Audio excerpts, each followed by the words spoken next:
স্বাধীনতা পরবর্তী সময়ে ক্ষমতার অলিন্দে দাঁড়িয়ে শেখ মুজিব গণতন্ত্র ছায়া সাম্রাজ্য, যার প্রধান হাতিয়ার ছিল রক্ষী বাহিনী। বিচারকবিদ এমন সাধারণ মানুষও জানত আইনের বই নয়, রক্ষী বাহিনীর বন্দুকের নলি ঠিক করবে তাদের ভাগ্য।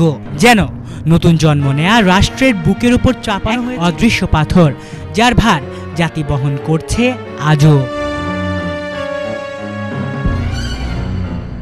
শেখ মুজিব এক ফরমান জারি করে গড়ে তোলেন জাতীয় রক্ষী বাহিনী। এই বাহিনীকে মূলত গঠন করা হয় সেনাবাহিনীর সমান্তরালে আরেকটি প্যারামিলিটারি বাহিনী হিসেবে, যারা শেখ মুজিবের বাকশালের অধীনে পরিচালিত হবে। মুজিবের পরিকল্পনা ছিল এই বাহিনীর সংখ্যা 1980 সালের মধ্যেই 1,30,000-এ উন্নীত করা। 1975-এ দাঁড়ায় 25,000-এ। রক্ষী বাহিনীর অধিকাংশ মূলত আসে মুজিব বাহিনী বা বেঙ্গল লিবারেশন ফ্রন্ট থেকে, যার নেতৃত্বে ছিল মুজিবের ভাগ্নে শেখ ফজলুল হক। রক্ষী বাহিনী ভারত কর্তৃক স্পেশাল ট্রেনিং প্রাপ্ত ছিল। রক্ষী বাহিনী মূলত দুটি বিষয়ের উপর ভিত্তি করে গঠিত হয়েছিল। একটি হলো এই বাহিনী ভারতের সরাসরি তত্ত্বাবধানে স্পেশাল ট্রেনিংয়ের মাধ্যমে এমন সব মানুষকে নিয়োগ দেবে যারা শুধুমাত্র শেখ মুজিবের প্রতি অনুগত থাকবে, আর দ্বিতীয়ত যে কাউকেই বিনা ওয়ারেন্টে গ্রেফতার ও হত্যা করতে পারবে এই ফোর্স। রক্ষী বাহিনী মূলত বাংলাদেশে তৈরি করা হয়েছিল, এই কথা বলে স্বীকৃতি দেন মুজিবের একান্ত অনুগত সেনাপ্রধান জেনারেল শফিউল্লাহ, যিনি শেখ হাসিনার ক্যাবিনেটেও উপস্থিত।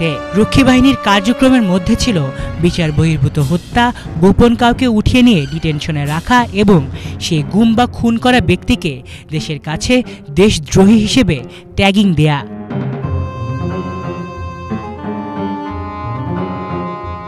উইকলি হলিডে পত্রিকার সম্পাদক এনায়েতুল্লাহ খান লিখেছিলেন, জাতীয় রক্ষী বাহিনী ছিল মূলত সেন্ট্রাল রিজার্ভ পুলিশ অফ ইন্ডিয়ারই বর্ধিত অংশ, যা সৃষ্টি হয়েছিল ভারতীয় শাসনের সরকারের সেফগার্ড হিসেবে কাজ করার জন্য এবং ভারতীয় সাম্রাজ্যবাদী স্বার্থ সম্প্রসারণের জন্য। এমনকি এই বাহিনীর পোশাকও ছিল ভারতীয় বর্ণ। সে সময়ের বিখ্যাত সাংবাদিক, যিনি শেখ মুজিবের খুব কাছাকাছি ছিলেন, অ্যান্থনি মাস্ট্রেনাস বলেন, 30,000 বিরোধী সমর্থকদের হত্যা করা হয়েছিল রক্ষী বাহিনী কর্তৃক।